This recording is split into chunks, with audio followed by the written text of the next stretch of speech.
There is a quiet secret in the hearts of women that they rarely, if ever, voice aloud. It is not one of desire for outward appearances, nor of grand displays of power or wealth. Rather, it is the subtle yet undeniable pull toward a man who stands unshaken, one who masters himself before attempting to master the world. This allure is not merely preference, it is instinctual, for it is the nature of strength to call unto itself that which is strong. Yet most will never tell you this, not because it is concealed by deception, but because it is something that must be felt and known rather than told. What then is this silent wish? It is for a man who is unyielding in the face of adversity, one who does not flinch when life's trials strike, and whose calmness becomes an anchor in the storm. Such a man is rare, for he does not derive his worth from the whims of fortune, nor from the fleeting approval of others. He knows that to be admired is not to seek admiration, but to embody a steadfastness that cannot be corrupted by flattery or insult. As Epictetus once observed, it is not the events that disturb men, but their judgments concerning them. It is not the winds that buffet the ship that determine its course, but the steadiness of the hand upon the wheel. When we speak of the qualities women secretly admire, we do not speak of superficial charm or the illusion of bravado. We speak of the quiet strength that Stoicism exalts, the ability to endure with dignity, to rise from hardship not embittered but fortified, and to walk one's path with an unwavering sense of direction. This is not something that can be feigned or manufactured. It is the result of continuous, relentless work upon the self. It is sculpting the soul with the chisel of discipline, so that even when left alone, unseen or unacknowledged, we remain resolute. It is not enough to look strong, one must be strong.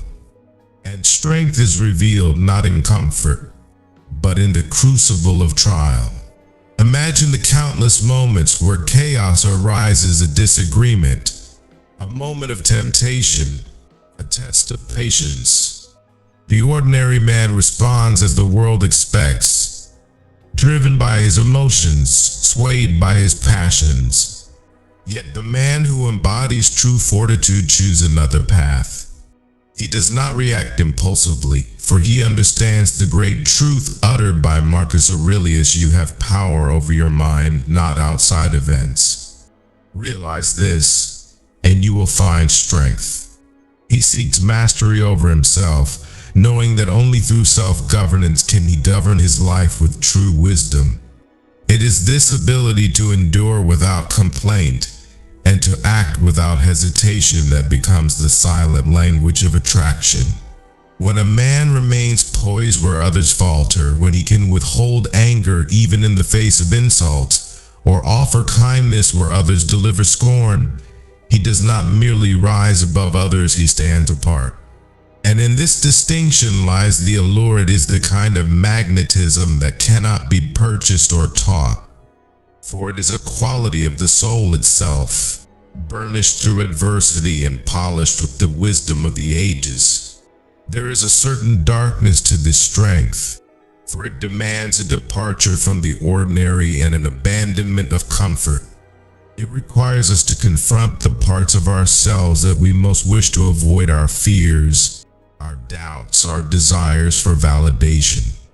It is in this struggle that the true believer of Stoicism finds solace, for when we are stripped of all that is external, we come to know ourselves not through the eyes of the world, but through the quiet reflections of our own hearts.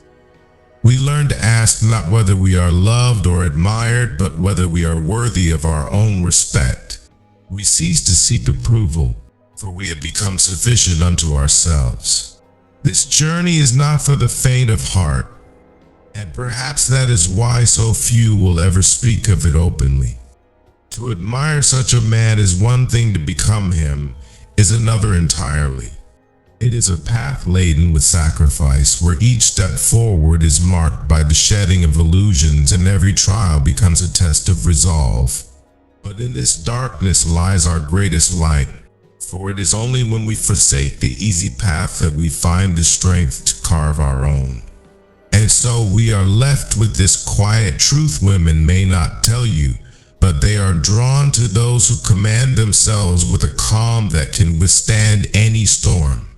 It is not a calm born of indifference, but of deliberate choice. It's a choice to stand firm when others falter, to cultivate peace within the chaos, and to remain unbroken, even when circumstances conspire to bend us. Let us then embody this silent strength, not for the sake of admiration, but because it is the mark of a life well lived. Let us be the calm in the storm, the steady hand upon the wheel, and the unyielding spirit that does not tremble at the prospect of hardship.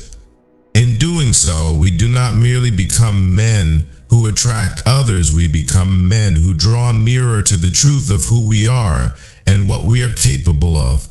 Remember the words of Seneca, as is a tale, so is life. Not how long it is, but how good it is what matters. Our strength, then, is not measured by what we gain, but by what we can endure and who we become in the process. And as we walk this path, let us be ever mindful that our quiet resilience speaks louder than any proclamation, and our actions reveal far more than any declaration of worth. It is through this journey of self-mastery that we find not only what women admire, but what we should most cherish: a life of purpose, resilience, and unshakable fortitude. For in the end, it is not about seeking their approval, but about earning our own. Let us then be the kind of men who live by this silent strength, for in that we find not only attraction, but freedom itself.